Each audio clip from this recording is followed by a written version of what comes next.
Hey everyone, this is Aaron here with Music Business Etiquette. I know it's been a minute since we've done an episode, but better late than never. So, like a good musician, I have my coffee ready to go. And for today's episode, I thought it would be interesting to do a follow-up for one of the blog's most popular posts, Soundcheck 101. This blog post has gotten the most hits, the most comments, the most shares, in the past, I think, almost 3 years. Yeah, it's 3 years that it's been up. And it sparked a little bit of controversy amongst musicians and engineers because of its content. So if you want to reread that post, I'll be sure to share it along with this one. But the gist of it is basically a list of things to do or not do.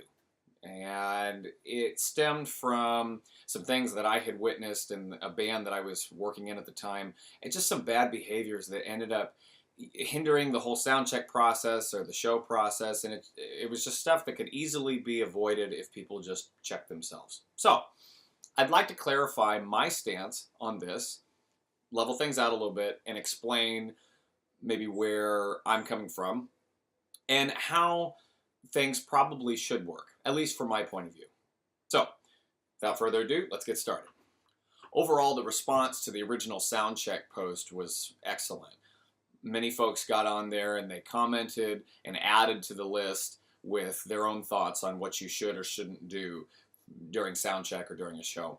But like anything that strikes a nerve online, there were a few people that got on there and were pretty grumpy about it. And I think the funniest thing that came out of the whole post was the fact that many folks thought that the guy who wrote it was just a disgruntled audio engineer.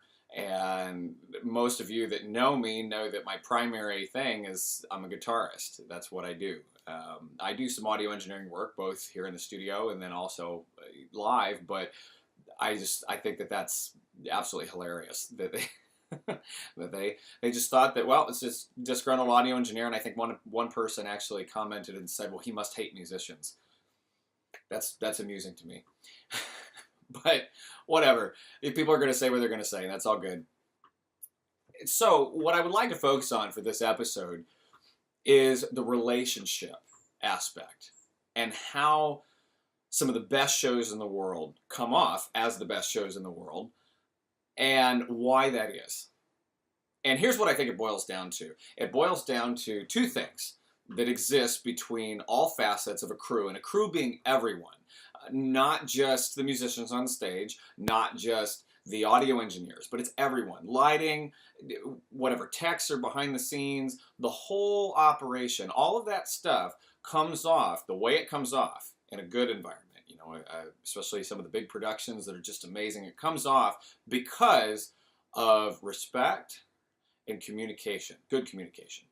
And those two things promote a symbiotic relationship amongst all of those involved. And that relationship is what gives birth to these amazing shows. It really is. You can't walk into a show acting all defensive and throwing a temper tantrum because things aren't your way and expect everything to work well. Expect people to work well with you. You just can't do that. It doesn't work that way. Many individuals in the entertainment industry start on the defensive. They don't last very long if they start that way, but they start off with their relationships on the defensive. There's this defensive mentality that if you say anything to me that upsets my groove, then I'm going to hate your guts. And that's what it comes off as. And you really can't be that way and be successful in the music industry. I don't believe so. It's about teamwork, and it's about working together. That's how these shows come off.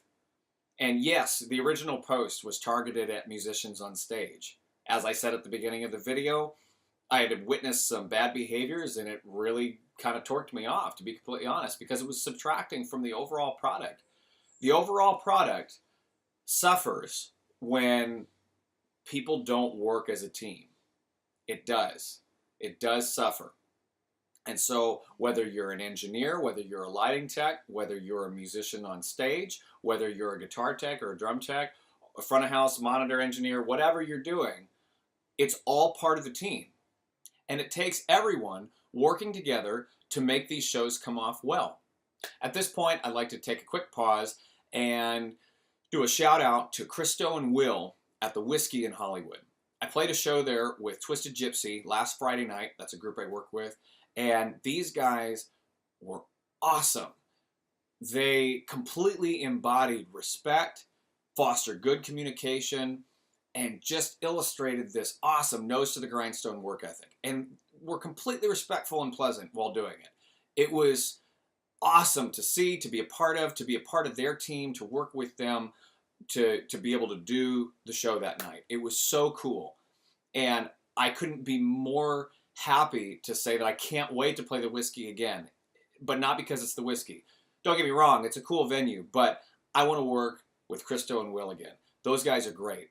They're absolutely awesome, and they embody everything that I'm talking about in this post. That symbiotic relationship, that teamwork between all those involved, or that needs to be there between all those involved to make a show come off well.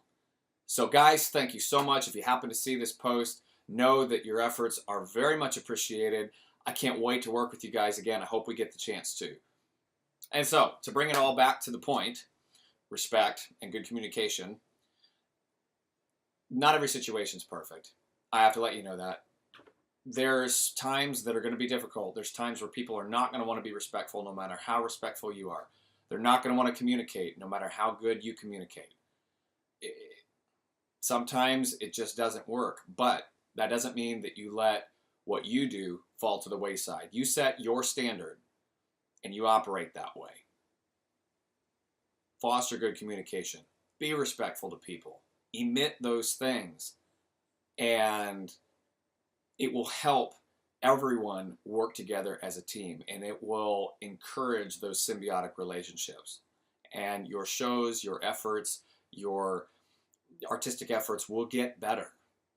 Everyone wins when we all do that stuff. Thanks so much for watching this video. If you do dig it, please be sure to hit like and share. And if you have comments, please be sure to share those as well. If you haven't already subscribed, please go to musicbizet.com and hit subscribe. And if you're a Facebook person, please be sure to search for Music Business Etiquette, and you can hit like there and get updates from the page on new posts. Thank you once again, and I'll see you next time. Take care.